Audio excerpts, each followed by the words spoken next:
जोरदार तालियों से स्वागत करिए member of parliament, 3 time member of parliament Manoj Tiwari ji का। अभिनंदन है हमारे इस खास सेगमेंट में। सबसे पहले तो दिल्ली का अपना चैनल आ गया मनोज भाई, तो क्या कहना चाहते हैं दिल्ली वालों को? नहीं, हम आपको बहुत धन्यवाद देना चाहते हैं, कहें कि एक लंबे समय से अब दिल्ली एनसीआर अपना समाचार सुनना चाहता है, देखना चाहता है। तो समाचारों की तो बहुत भीड़ है, लेकिन अब एक अलग से प्लेटफॉर्म है, और वो अगर न्यूज 18 ने दिल्ली एनसीआर लाया तो मैं समझता हूं दिल्ली का कोई समाचार अब अनछुआ नहीं रहेगा, उसको अच्छे ढंग से लोगों तक पहुंचाया जाएगा, और ये हमारे लिए धन्यवाद का विषय है जी। Thank you news 18, thank you Amit Devgan ji, मेरा पहला प्रश्न तो आपसे यही होगा कि दिल्ली में आपकी सरकार बने हुए 1 साल हो गया है अब जी। अरविंद केजरीवाल जी को बहुत कुछ कहा गया, उनकी सरकार को बहुत कुछ कहा गया। अब 1 साल बाद आपका रिपोर्ट कार्ड भी मांगा जा रहा है। सब कह रहे हैं कि तब तो बहुत बड़ी बड़ी बातें करते थे, लेकिन अब प्रैक्टिकल क्या हो रहा है? सवाल तो खड़े होते हैं कुछ। देखिए, अभी अभी हम लोग दिल्ली की आधुनिकता को देवभूमि की आध्यात्मिकता से और नजदीक करके आ रहे हैं। अभी अभी दिल्ली देहरादून के सड़क का उद्घाटन करके आ रहे हैं, और ये समाचार इतना बड़ा है। कल तक आप 4 घंटे 5 घंटे में जाते थे देहरादून, अब आपको हम 2 घंटे में देहरादून जाने का रास्ता खोल दिया आज से। और उसके साथ साथ उत्तर प्रदेश, दिल्ली, देवभूमि, इसके साथ पहले UVR 2 भी अभी थोड़ी देर पहले हम लोगों ने किया। साल भर की जब हम बात करेंगे तो इस साल भर में ही सोचिए, इस दिल्ली के गरीबों को 10 लाख रुपए का इलाज मिलने लगा फ्री का।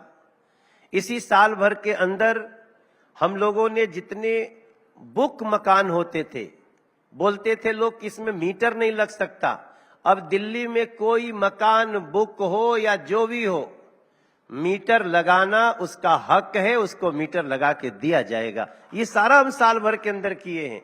इसी साल भर के अंदर हमने मजदूरों का ई श्रम कार्ड दे दिया। लेकिन केजरीवाल जी और उनकी पार्टी तो आपका मजाक उड़ाते, कहते थे पोल्यूशन कम होगा, लेकिन कुछ नहीं हो पा रहा। वो तो कहते हैं, वो तो मजाक उड़ाते हैं भारतीय जनता पार्टी की सरकार का। देखो, अब तो वो खुद ही मजाक बन गए हैं। अरविंद केजरीवाल अब खुद ही एक मजाक बन गए हैं। रही बात पॉल्यूशन, हमारे लिए बहुत गंभीर मुद्दा है अमीश भाई, और हम शुरू से कह रहे हैं, मैनिफेस्टो भी देखिएगा, कि हमको 3 साल दीजिए, दिल्ली के पॉल्यूशन को देश के अन्य किसी भी शहर के अपेक्षा कम से कम करके देंगे। ये भारतीय जनता पार्टी का और रेखा गुप्ता जी का हमारा ये अब तो देखिए, अब तो जैसे कहते हैं ना, केंद्र में भी सरकार आपकी, राज्य में भी सरकार आपकी, विधायक भी आपके, पार्षद भी आपके, यानी काउंसलर भी आपके, और मेयर भी आपका। क्या आपको लगता है कि जिस ट्रिपल लेयर की आवश्यकता थी वो दिल्ली को मिल गई है? अब जो दिल्ली की बड़ी और छोटी समस्याएं हैं उनका हल होना चाहिए। और एनसीआर में सारी सरकारें आपकी, हरियाणा में बीजेपी की सरकार, नयाब सैनी की सरकार, यूपी में महंत योगी आदित्यनाथ की सरकार, तो सरकारें भी सारी आपकी आसपास में। इसीलिए तो काम हो रहा है, इसीलिए पोल्यूशन कम नहीं हो रहा है। पोल्यूशन तो कम हो जाएगा। पोल्यूशन के लिए मैंने शुरू में कहा, अभी सिरसा जी आए थे, मैंने खूब सवाल उनसे पूछे। नहीं, तो सिरसा जी ने जो जवाब दिया होगा, मैं भी उसी को आगे बढ़ा रहा हूं। क्योंकि दिल्ली को देखिए अमीश भाई, दिल्ली को 10 साल क्या 11 साल एक आम आदमी पार्टी के हाथों में थी। वो 11 सालों में जो काम नहीं कर पाए, अगर हम 5 साल के अंदर करके देंगे तो दिल्ली की जनता को, जिस दिन उनके दरवाजे जाएंगे, दिल्ली की जनता कहेगी, आओ भाई भाजपा वालों, तुम लोगों ने जो कहा वो किया, हम वो करने वाले लोग, हम करके देंगे। नहीं, देखिए, एक दो चीजें बहुत महत्वपूर्ण है मनोज भाई। मनोज जी, इसका प्रश्न का जवाब आपको जरूर देना चाहिए। पोल्यूशन एक ऐसी प्रॉब्लम है जो बुजुर्गों को भी परेशान करती है, बच्चों को भी परेशान करती है, और यंगस्टर्स को भी परेशान करती है। बच्चे खेल नहीं पाते हैं, छोटे बच्चे बाहर नहीं निकल पाते हैं। आपके घर में भी एक छोटी बच्ची है। क्या आपको लगता नहीं वाकई इस समस्या का निदान होना चाहिए? और इसके लिए अब आपके पास सारे औजार हैं इसको ठीक करने के लिए, क्योंकि तीनों जगह आपकी सरकार है। तो हम इसका निदान करके ही देंगे। कब तक? 3 साल के अंदर, 1 साल गया है, 2 साल और उसके बाद आप हमको जिस चौराहे पे खड़ा करना होगा उसके बाद हम दिल्ली का AQI मिला के देंगे। ये कहने वाली बात है, करने वाली बात है? करने वाली है। इसलिए देखिए एग्जाम्पल देखिए, हम लोग इसी साल भर, हालांकि पिछली सरकार थी तब भी हम इलेक्ट्रिक बस देना चाहते थे दिल्ली को, वो लेने में आनाकानी करते थे, चलाने में दिक्कत करते थे, क्योंकि उनको कॉन्ट्रैक्ट की बसों से आमदनी होती थी, अपनी पॉकेट में भरते थे। आज उनको तो मात्र हम लोग 1500 बस दे पाए थे जबरदस्ती। साल भर के अंदर हम लोगों ने 2500 और बसें बढ़ाई हैं। इस समय 4000 इलेक्ट्रिक बसें दिल्ली की सड़कों पे चल रही हैं। पोल्यूशन तो कम होगा। UBR 2 से 2 घंटे का रास्ता 20 मिनट में तय हो रहा है, पोल्यूशन तो कम होगा। आज जो हमने रास्ता खोला है हमारी लोकसभा से, 2018 में हमने ही उस सड़क को गडकरी जी से और नरेंद्र मोदी जी से पास किया था। तो जब गाड़ी तेजी से निकलेगी, जाम नहीं लगेगा, तो यही तो पोल्यूशन के कई रीजंस हैं और हम उसको करने के लिए आगे बढ़ रहे हैं। जी चलिए, क्योंकि आप भारतीय जनता पार्टी के स्टार प्रचारक भी हैं, बंगाल में भी खूब आपके दौरे लग रहे हैं, क्या लगता है बंगाल में इस बार क्या होगा? बंगाल में इस बार भारतीय जनता पार्टी की सरकार बनने जा रही है। मैं सुबह सुबह बंगाल से लौटा हूं। कल मैंने दिन भर में 6 कार्यक्रम किए। मैं बेलगचिया गया, काशीपुर बेलगचिया, नेहाटी गया, नोआपाड़ा गया, मैं उत्तर हावड़ा गया, मैं हुगली गया। हमारी नुक्कड़ सभा जनसभा की तरह हो गई। मैं कोई पार्टी का इतना बड़ा प्रचारक नहीं हूं कि मैं जाऊं तो 5 लाख आदमी कमाल की बात करते हैं। जो बीजेपी के स्टार प्रचारक है उनमें आपका नाम है, आप कह रहे हैं मैं बड़ा प्रचारक नहीं। लेकिन हम अपनी क्षमता जानते हैं अमीश भाई। हमको खुशी इस बात की है कि कल में जब बंकिम चंद्र चटर्जी, परम पूज्य बंकिम चंद्र चटर्जी जी, उनके परपोते चुनाव लड़ रहे हैं नेहाटी से, मैं देखते देखते 15 से 18 हजार तक लोग आ गए। ऐसा कभी नहीं होता था। हम उत्तर हावड़ा में गए, हम तस्वीरें और वीडियो देखेंगे तो कि आमी भालो करे बांग्ला जानी, आमी बांग्लाते गानो कोरी। आज के बहुत दिन पहले जब मैं काली घाट मंदिर में गया था तो मैंने एक माँ को कहा था कि आमी ऐसे छी तुम्हारो दरबार, दया करू माँ, दया करू माँ, আর বেশি না सहाय अत्याचार। और वो मां काली की कृपा से हम जितने लोगों के संपर्क में हैं, पिछले चुनाव में भी लोग बोलते थे डोंट वेस्ट टाइम, कोई मतलब नहीं है। आज वही लोग कह रहे हैं भाजपा आच्छे, टीएमसी जाच्छे। ये आप देखिए, लेकिन मेरा एक सवाल है, बीजेपी कह रही है इस बार महिलाओं का साथ मिलेगा, महिलाओं का बंगाल में साथ मिलेगा, नारी बंधन अधिनियम भी लेके आ रही है, लेकिन ममता बनर्जी एक महिला मुख्यमंत्री हैं, तो कैसे उनको हराएगी वो जनता? आज पश्चिम बंगाल में अगर सबसे ज्यादा कोई पुकार कर रहा है, चित्कार कर रहा है तो महिलाएं हैं, और उनका यही रोना है कि ममता दीदी आपके रहते ऐसा हो गया। एक महिला मुख्यमंत्री के रहते मां बहन बेटियों का न तो इज्जत बची, न तो वो घर में सुरक्षित रही, न उनके सामने बच्चे, छोटे छोटे बच्चे सुरक्षित नहीं रहे। आप देखिए क्या क्या आ रहा है। अगर कोई गलत करता है, कहीं कार्रवाई हो रही है, वहां पहुंच करके रोक देना, यहां तक कि सरकारी अधिकारियों को ही कैद कर लिया अभी कुछ दिन पहले। आप किसी राज्य में ऐसा सुनते हैं कि चुनाव कराने में संज्ञान लिया? सीजीआई ने भी संज्ञान लिया। सीजीआई को रात भर जागना पड़ा।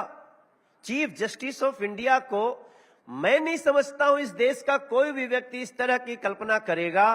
और मैं आपको बताऊं, मैं करीब 6 दिन वेस्ट बंगाल में लगा चुका हूं। वहां की बंगाली जनता, बंगाली लोग, बंगाली मां, माटी, मानुष जो बोलते हैं, ये तीनों ने ठान लिया है कि अभी 4 मई और दीदी गई। ये तो बीजेपी का भी नारा है ना, 4 मई दीदी गई। गृह मंत्री अमित शाह भी कहते हैं, आपके राष्ट्रीय अध्यक्ष नितिन नवीन जी भी कहते हैं। एक मेरा प्रश्न आपसे ये है कि क्या आपको लगता है महिलाओं को 33% आरक्षण अब 2029 लोकसभा चुनाव में ही संभव हो सकता है? बीजेपी स्पेशल सेशन लेके आ रही है, आप भी उस सेशन के भागीदार रहेंगे। कांग्रेस का ये बात कहना है कि बीजेपी तमाशा कर रही है चुनावों के बीच, ये सब कुछ तो पहले भी हो सकता था, अब क्यों कर रही है बीच चुनावों में? नहीं, जब सत्र चल रहे थे तब भी हम लोगों ने कोशिश किया। इन लोगों ने कुछ अचानक से, क्योंकि जब 2023 में ये महिला आरक्षण आया था तो ऑलमोस्ट सब लोग साथ में थे, लेकिन अभी ये लोग तरह तरह के बहाने बना रहे हैं। मैं तो आपके इस दिल्ली एनसीआर न्यूज 18 के मंच से प्रार्थना करूंगा, मेरे सभी राजनीतिक पार्टी के नेतागण, बहुत सारे विषय हैं राजनीति के, अभी नारी शक्ति वंदन अधिनियम को पास होने दीजिए, आधी आबादी को आप उसका हक दीजिए, बाकी राजनीति होती रहेगी। देखिए, राजनीति तो हर चीज में होती है। वो कहते हैं पहले क्यों नहीं लाए, अब क्यों लाए। अब आपने बंगाल की चर्चा करी, अब वहां पर आईपैक के जो ममता बनर्जी की कैंपेन कर रहा था उसको ईडी ने अरेस्ट कर लिया है। अभिषेक बनर्जी कह रहे हैं कि यही तो ब्लेटेंट मिसयूज है एजेंसीज का, जिसकी वजह से दिल्ली में भी अरविंद केजरीवाल चुनाव हार गए। ये आम आदमी पार्टी भी कह रही है। देखो, चुनाव जिताने हराने का काम तो भैया जनता करती है। हम उसके सामने सच्चाई रखते हैं, वो भी रखते हैं, हम भी रखते हैं। जो पब्लिक सत्य, आज के पब्लिक को आप ये मत सोचो कि 2-4 न्यूज का चैनल देख लिया और डिसाइड कर लिया। आज की जनता अच्छे तरह से समझती है और एक न्यूज देखने के बाद 5 न्यूज से उसका साक्ष्य मिलाती है। लेकिन एजेंसीज का दुरुपयोग नहीं हो रहा, क्योंकि ये सवाल बार बार खड़ा होता है। अब आईपैक के नंबर 2 को अरेस्ट कर लिया, अब आईपैक ममता बनर्जी का कैंपेन देख रहा है। बताइए ईडी ने भाई, आईपैक 11 जगह पे छापेमारी हो जाती है। आईपैक हो या टाईपैक हो, उसको तो अपने अकाउंट सही रखने चाहिए।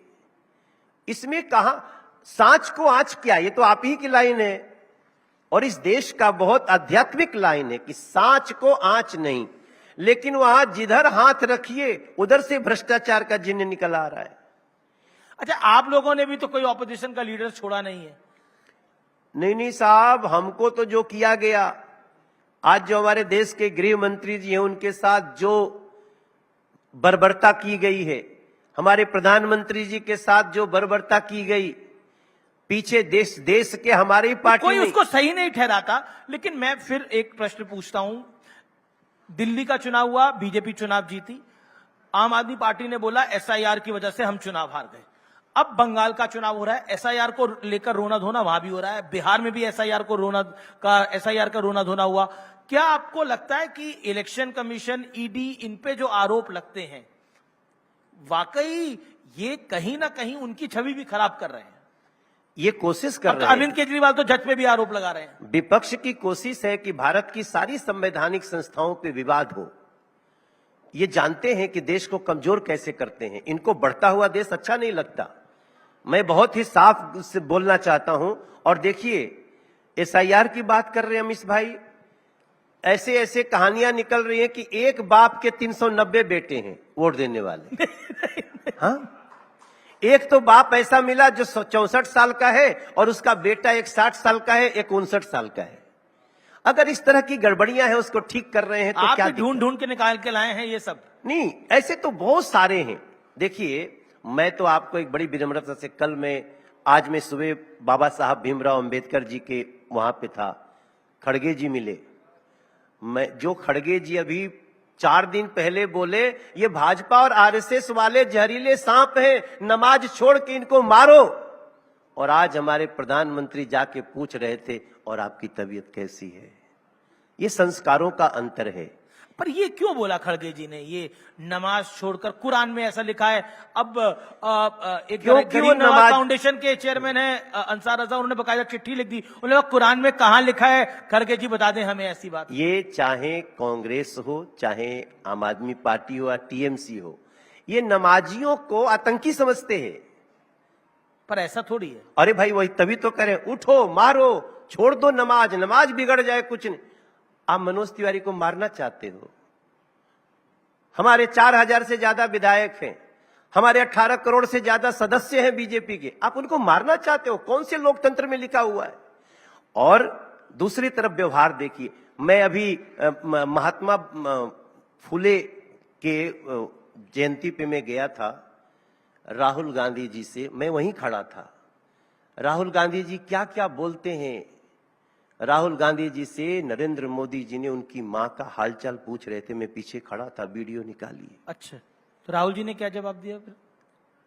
वो जैसे से बोलते हैं कर रहे थे, जो भी कर रहे थे, पर पता अच्छा, नहीं। वैसे पार्लियामेंट में राहुल जी आपको मिलते हैं तो अच्छे से बात करते हैं आप? ना, कभी नहीं। मैं उनको कम से कम 10 बार नमस्ते किया होऊंगा। एक सामान्य कर्टसी भी नहीं दिखाते हैं। पता नहीं वो उनका कौन सा कुछ बाय डिफेक्ट कुछ ऐसा है या क्या है, मुझे नहीं पता। आपके भाषण सुनते होंगे ना जो आप राहुल जी के बारे में बोलते हैं? नहीं, हम हमेशा मैं राहुल गांधी जी बोलता हूँ। मैं कभी किसी बड़े उसके नेता आगे क्या बोलते हैं? राहुल गांधी जी के आगे क्या बोलते हैं वो भी सुनते होंगे ना? क्योंकि वो देशद्रोहियों से मिल रहे हैं, तो हम बोलते हैं कि इनका स्वभाव अब देशद्रोहियों से बताओ, मिलता है। आप कह रहे हैं वो आपकी नमस्ते की जवाब दें, आप उनको देशद्रोही बता रहे हो? अरे भाई, तो ये हमारे विचारों की देशद्रोहियों से लड़ाई मिलता है। हुआ बता रहे हो? वो जब जॉर्ज सोरोस से मिलना छोड़ देंगे, उनके जो चाचा हैं, क्या नाम है उनका, कुछ है, दाढ़ी वाड़ी से रखते हैं, सैम पित्रोदा। सैम पित्रोदा, उन लोगों की जो कारगुजारियां हैं, मैं तो कांग्रेस के मित्रों से बोलूंगा कि आप जाकर के इन लोगों की जानकारी ले लीजिए और आपको बता। अब आपकी एक मेंबर ऑफ पार्लियामेंट है निशिकांत दुबे, हाँ। झारखंड से आते हैं जी। वो भी 3-4 बारी के मेंबर ऑफ पार्लियामेंट है। अब उन्होंने 4 बार की। हाँ, 4 बार की। अब उन्होंने अय्याश बोल दिया नेहरू जी को। अब नहीं, उन्होंने नहीं बोला, उन्होंने किताब को कोट किया। अब बताओ ऐसी किताब कौन पार्लियामेंट में लाएगा? अब राहुल गांधी को तो बुरा ही लगेगा ना ये बात, कांग्रेस को भी बुरी लगेगी ये बात। अब वो तो राहुल गांधी तो वो किताब लाना चाहते हैं जो छपी नहीं है, तो उन्होंने छपी हुई दिखा दी। हालांकि ऐसा होना नहीं चाहिए। हम खुद इस बात को मानते हैं कि आइए मर्यादा के साथ बात करते हैं, लेकिन आप सोचिए, मैंने कभी भी राहुल गांधी जी को कान में वो हेडफोन लगा करके दूसरे का स्पीच सुनते हुए नहीं सुना है। क्यों बैठे हो, क्यों नेता विपक्ष हो आप सुनो तो कि एक साधारण सांसद जो नॉर्थ ईस्ट दिल्ली से आया है क्या बोल रहा है, एक जो पश्चिम बंगाल के किसी इलाके से आया क्या बोल रहा है, वो सुनते ही नहीं है। जब आप सुनोगे नहीं, आपकी जब सुनने की आदत चली जाएगी ना, तब फिर वही तानाशाही राजा के बेटे वाली बात होगी जो देश ने स्वीकार कर दिया है। जी, अब आपके एक परम मित्र की बात कर लेता हूं। अब पहचान मेरे गए आपको परम मित्र? हाँ, आपके परम मित्र है रवि किशन। वो तो भाई है वो भाई है। उनका एक बयान है, उन्होंने बोला मैं वही हूं जिसने तुमको यानी मनोज तिवारी को मुंबई घुमाया, संसद में बोलना सिखाया। मनोज तिवारी वो है जो गांव में भजन गाया करते थे, मुश्किल से चल पाते थे, हर कदम लड़खड़ाते थे। मनोज तिवारी को हमने यानी रवि किशन ने चलना सिखाया। ब्लैक कॉफी पीना भी मैंने सिखाया है। बताइए अब जरा, ये ब्लैक कॉफी पीना क्या रवि किशन ने सिखाया है आपको? और मुंबई वगैरह घुमाया है? वो थोड़ा सा पगलेट टाइप का बड़ा भाई है, कुछ भी बोल दे चलता है, उसका हम क्या जवाब दे। ये अपना मर्यादा है। अब वो पता नहीं, देखो अमीश भाई आप तो चिंगारी मार रहे हो लेकिन रवि किशन भी बहुत संघर्ष से आए हैं, जौनपुर के हैं, दूध बेचते थे दिल्ली में, अरे सॉरी मुंबई में। हाँ, मैं मजाक नहीं कर रहा हूं, वो दूध बेचते थे मुंबई में, गरीब परिवार। दूध बेचते थे लेकिन अब ब्लैक कॉफी पी रहे हैं वो, और आपको भी पिलाना सिखा रहे हैं, क्योंकि हमने वो स्थिति कर दी। ये देखिए, इसमें कोई डेटा की बात ये है कि मैं जब गांव से स्टार बना तब ये लोग मुंबई में थे। ये सही बात है, मैं भजन गाता था, लेकिन मैं भजन गाने का 1.5 लाख रुपया एक दिन का लेता था, और ये लोग 30 दिन काम करने का 25,000 रुपया लेते थे। तो हमने इन लोगों को थोड़ा पैसा ज्यादा लेना सिखाया। तो ब्लैक कॉफी पियो, सब अभी उनकी नई एक जो मन करे सो पियो। नई वेब सीरीज भी आई है उनकी, एक नई वेब सीरीज भी आई है उनकी, मामला he is very good actor. नहीं, मैं जान ही रहा हूं आप काफी तारीफ करना चाह रहे हैं उसकी।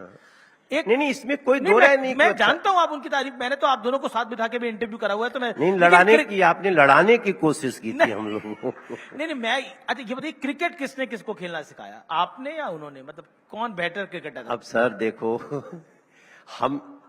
वो एक उनके ऊपर भगवती की कृपा है, महादेव की कृपा है, वो अच्छे एक्टर हैं, उनका नाम भी है, लेकिन हम इसमें नहीं जाते। हम उनको चाहते हैं कि हमारी टीम में रहें, लेकिन वो ऐसा नहीं खेलते हैं कि हम उनको बैटिंग करा सकें या बॉलिंग करा सकें। फिर खिलाते क्यों है टीम में उन्हें?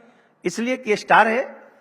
हम सेलिब्रिटी क्रिकेट लीग खेलते हैं तो फील्डिंग अच्छी कर लेते हैं वो। स्पॉन्सर लोग बोलते हैं कि इसको रहना चाहिए। वो एक दिन मैंने एक कार्यक्रम में, मेरे ही प्रोग्राम में शायद बोला था रवि किशन ने, कि आप एक दिन बॉल आ रही थी, आप बॉल ढूंढ रहे थे, कैच पकड़ नहीं पाए आप लोग। नहीं, एक्चुअली क्या है, वो एक कमजोर खिलाड़ी है, लेकिन स्टार है, तो इसलिए हमारे सेलिब्रिटी में हम उनको रखना चाहते हैं, लेकिन खिलाना नहीं चाहते। कितने कमजोर हैं रवि जी? ज्यादा कमजोर नहीं, है? क्रिकेट उसको एक दिन मैंने एक मैच में खिला दिया। अच्छा, मैंने उनको बॉलिंग दे दी, 19 बॉल का ओवर हुआ। 19 बॉल को? हाँ, आप जाके डेट निकाल लीजिए, अभी लगाइए कि Ravi Kishan bowling in CCL. 19 ball का ओवर? 19 बॉल का ओवर। उससे कम में तो अमीश जी से करा लेता मैं। मेरी भी बड़ी तारीफ कर रहे हैं आप। लेकिन क्या है, हमें अच्छा लगता है कि लोग मनोज तिवारी और रवि किशन को लेकर के बहुत मजे लेते हैं, और हम चाहते हैं ना, कि मैं दुनिया को सवाल सुख पूछ रहा हूं, मैं मिले। बिल्कुल मजे नहीं लेने के मूड में हूं, मैं सवाल पूछ रहा हूं। जनता क्या ले रही है मुझे नहीं पता। वो क्या है ना, उसको अपनी वाणी पे थोड़ी मर्यादा रखनी चाहिए। जी, रवि भाई कुछ भी बोल देता है, बोलने का भी एक तरीका होता है, हंसी मजाक का भी। तो अभी ये सबसे ज्यादा झगड़ा तो कपिल शर्मा लगा देता है हम लोगों का। वो हर एक साल में जैसे ही उसका थोड़ा सा टीआरपी डाउन होगा, वो बुला लेगा हम लोगों को, और फिर आके माचिस मारेगा इधर। अब मैंने एक दिन कपिल शर्मा माचिस मारा, देखिए मैं बिल्कुल नहीं मान रहा, मैं तो सवाल पूछ रहा हूं आपसे। नहीं, आप तो भाई इतना बड़ा चैनल चला रहे हैं आप। आज अमीश देवगन इस देश का, नहीं पूरे दुनिया के पत्रकारिता का एक नाम है। तो मैं आपको ये नहीं, आप लेकिन थोड़े थोड़े मजे तो आप भी लेते हो। मैं तो सवाल पूछ मेरा अगला सवाल और महत्वपूर्ण है। सबसे बड़ा प्रॉब्लम क्या है ना, मैं कहीं स्टेज पे जाऊंगा, रवि होगा तो हमसे पहले गाने लगेगा, सारा सुर ही बिगाड़ देता है इधर उधर। तो स्केल होता है, अभी भाई मेरा गा रहा था, अब वो ऐसा स्केल मान लो कि एफ शार्प में गाना है, वो शुरू कर देगा एकदम उससे 4 सुर नीचे। अब मैं कैसे उसमें से लेकर के गाने को निकाल के लाऊंगा? और पूछोगे कि कौन बेहतर गायक है, बोला मैंने अपने को बोलेगा। तो हम भी बोलते हैं हाँ भैया, रवि किशन ही बेस्ट सिंगर है, उसको गवाओ, but he is really good actor. नहीं, काफी तारीफ कर रहे हैं आप, मतलब मुझे तो शोले की मौसी याद आ रही है। लेकिन सच्चाई ये है कि देखिए, ये बात सही है कि उनकी फिल्म में ही मैंने पहला गाना गाया। मौका उन्होंने दिलवाया? उन्होंने नहीं दिलवाया, प्रोड्यूसर ने दिया। अच्छा। उस समय वो हमको बहुत, वो नहीं चाहते थे कि मैं आऊं, क्योंकि मैं सिंगिंग सुपरस्टार था। वो लोग एक्टिंग में नहीं चाहते थे, गांव का कोई लड़का आए, हम लोग आ गए। अब वो फिल्म करते थे 18 लाख में, और बिजनेस होता था 15-16 लाख का, 2-2.5 लाख नुकसान होता था। हमने किया 30 लाख में फिल्म, और बिजनेस हुआ 66 करोड़ का। तो उसके बाद सिनेमा 1000 पिक्चर बनी। हमारी पिक्चर है ससुरा बड़ा पैसा वाला। मगर क्या है, क्या पिक्चर का नाम है? ससुरा बड़ा पैसा वाला। ससुरा बड़ा पैसा वाला, मैंने ससुर जी हमारे बहुत पैसे वाले। देखो, सच्चाई तो है कि रवि को हमारी फोटो अपने ड्राइंग रूम में लगानी चाहिए, क्योंकि इन लोगों को जितना पैसा मिला है उसमें हमारा बहुत योगदान है। अच्छा, एक कहानी मैंने सुनी है, आपके ड्राइवर का नाम भी रवि था? नहीं, इट वॉज कोइंसिडेंस। ओके, मतलब वो क्या है, नाम तो किसी का हो सकता है। रोहित उपाध्याय बैठे हुए हैं हमारे, ये बीजेपी के सोशल मीडिया के स्टार है। हाँ, सोशल मीडिया के स्टार है। अब मेरा अभी लड़का बैठा हुआ है, फोटो खींचता, उसका नाम रोहित है। क्या करेंगे अब? नहीं, मैंने भी ऐसे ही सवाल पूछा, मतलब था, मतलब क्योंकि इसकी बहुत चर्चा थी कि आपने ड्राइवर भी रवि का नाम का, दूसरा आपका ड्राइवर दिनेश नाम का था। नहीं था कि नहीं था, मतलब क्लैरिफाई कर दीजिए। अच्छा, हमारा मान बढ़ाने बुलाए हो कि आज उतारने बुलाए हो? ये छोड़ दो अमीश भाई, उन लोगों के लिए। देखिए, जीवन में कभी कभी हर बात को बहुत टेंशन में नहीं लेना है। ये बात सही है, ये बात सही है कि हमारे एक ड्राइवर पवन भी थे, फिर पवन सिंह पे भी आएंगे आप। मैंने तो बोला नहीं, मुझे पता नहीं था, ये आपने दिनेश भी थे। अच्छा, तो ये हमारे देश में नाम भी तो ऐसे ही आते हैं ना। आज की डेट में हम और Ravi Kishan, we are very good friend. और मैं उनको ये जरूर बोलना चाहता हूं कि थोड़ा संभल के बोलो, नहीं तो अमीश देवगन टाइप के लोग हमको छोड़ेंगे नहीं। जी चलिए, मैं अब अगले पॉलिटिकल सवाल पे आता हूं। ऐतिहासिक घटना हो रही है बिहार में। पहली बार भारतीय जनता पार्टी का मुख्यमंत्री बनने जा रहा है। आप खुद उस इलाके से आते हैं, एक बीजेपी के नेता होने के नाते, कार्यकर्ता होने के नाते, सांसद होने के नाते, कितनी बड़ी बात है, historic movement for Bharatiya Janata party. नहीं, ये तो सही है, हम हमेशा से छोटे भाई की भूमिका में थे, और अगर नीतीश कुमार जी रहते तो हम अभी भी छोटे भाई रहते। नीतीश कुमार जी हमारे नेता थे, नेता हैं और हमेशा नेता रहेंगे।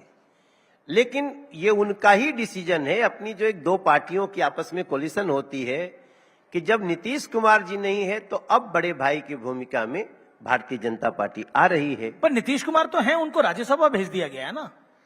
नहीं तो मैंने कहा कि वो नेता हैं हमारे, और अब उन्होंने डिसाइड किया। पर कितनी बड़ी बात है भारतीय जनता पार्टी का मुख्यमंत्री होना।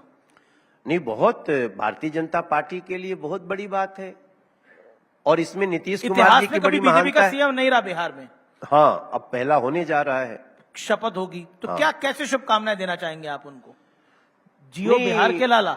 नहीं, हम तो मैंने गाने से हम हाँ, तो अगर कहेंगे, देना चाहे तो।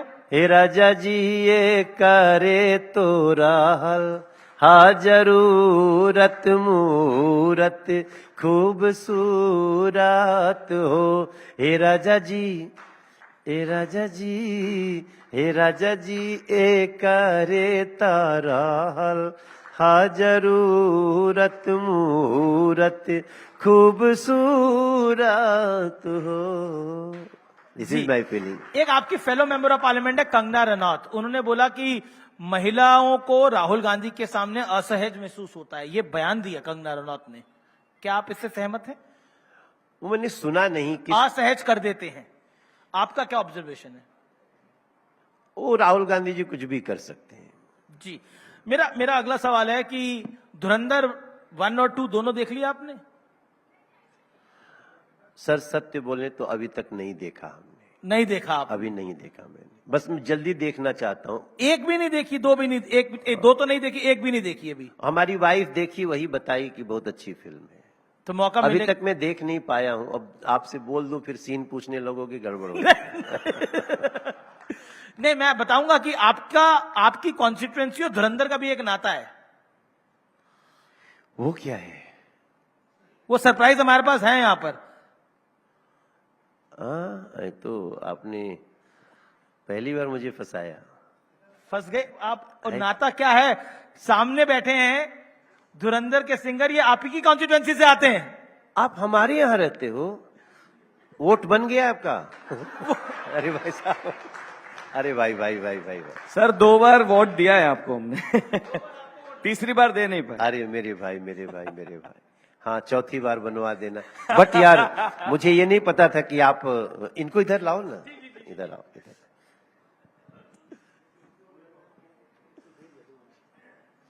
देखो, मैं तो अभी तक ये जानता था कि सुधीर भाई गाते हैं, लेकिन आप कहाँ रहते हो हमारे क्षेत्र में? वजीराबाद। अरे वहां का मेट्रो बना दिया हमने। हाँ जी, देखा एकदम। अभी चालू हुआ है कि नहीं? अभी गए, देखा जी, चालू हो गया। हो गया, क्या बात है, एक बारी सफर करेंगे सर। मैं आप सबको बता दूं, वजीराबाद वो जगह है जहां पहली बार मेट्रो आई है जी। और वो हमारा क्षेत्र है।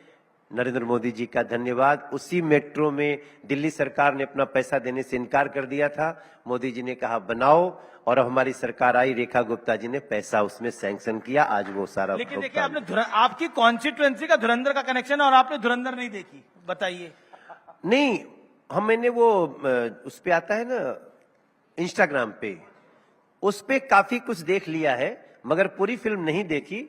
अभी बंगाल चुनाव से फ्री होकर गाना भी बड़ा फेमस हुआ है, आरी आरी आरी। अरे वही, वो तो कहना ही नहीं है, ये सब तो मैं जानता ही हूँ। यार गाते बहुत अच्छा हो।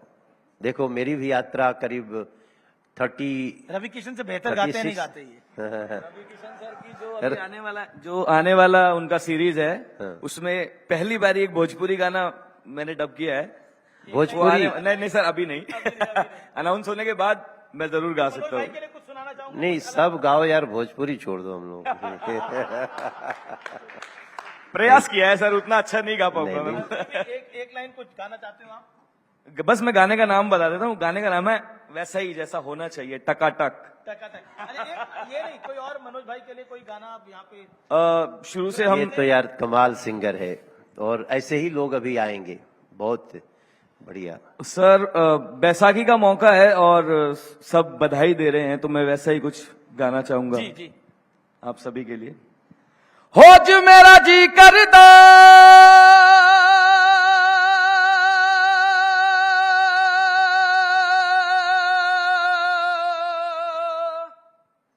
ओए होए। हो ज मेरा जी करदा कावा कावा कावा कावा कावा कावा, हो अज मेरा जी करदा, हो अज मेरा जी करदा मैं उड़ जा,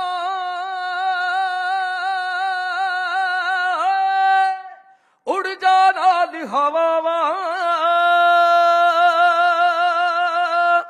रब्बा रब्बा नी वरसा आडी कोटी दाने पा, रब्बा रब्बा मी वरसा साडी कोटी दाने पा।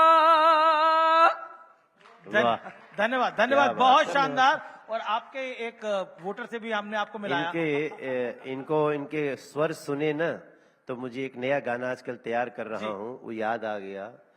हाँ, कई दिनों से सोया नहीं हूँ, माँ से मिलने गया नहीं हूँ, गांव गए भी हुए महीनों, खुद से खुद को मिला नहीं हूँ।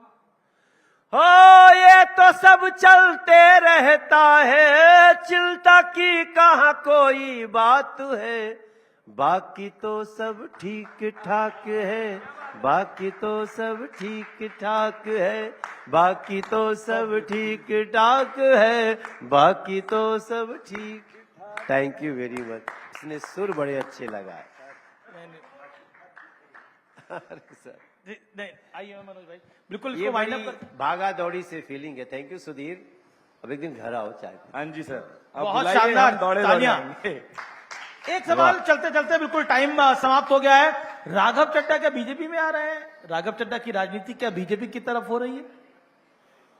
वैसे बीजेपी का तो दरवाजा खुला हुआ है, तो लेकिन राघव चड्ढा आ सकते हैं, वो तो मुझे नहीं मालूम। हम तो पर वो चाहेंगे। पलट क्यों गए हैं? हैं? वो पलट क्यों गए हैं? अरविंद केजरीवाल की करनी से। देखो, उसी पार्टी का एक सांसद उसी पार्टी के नेता से डिफरेंट बात कर रहे हैं, तो कुछ तो गड़बड़ है। अब क्या है गड़बड़ ये हमें नहीं पता, लेकिन हम एक भारतीय जनता पार्टी के सांसद के नाते, हम तो राज्यसभा के कोई भी सांसद हो आए हमको सपोर्ट करें, हम तो उसका स्वागत करते हैं।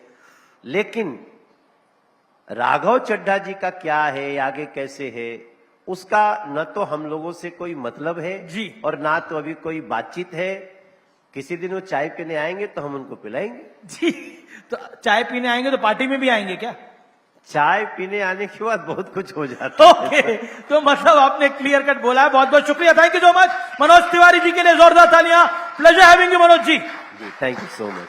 बहुत बहुत शुक्रिया मनोज तिवारी जी, बहुत शुक्रिया अमीश सर। तो चलिए, राजनीति सत्ता पक्ष और विपक्ष से आगे बढ़कर अब बात करेंगे एक पहचान की, पहचान उस शहर की जो सिर्फ एक राजधानी नहीं है बल्कि अपने आप में एक ब्रांड है। दिल्ली की गली गली में इतिहास सांस लेता है और यहाँ पर विरासत और आधुनिकता हाथों में हाथ लिए चलते हैं।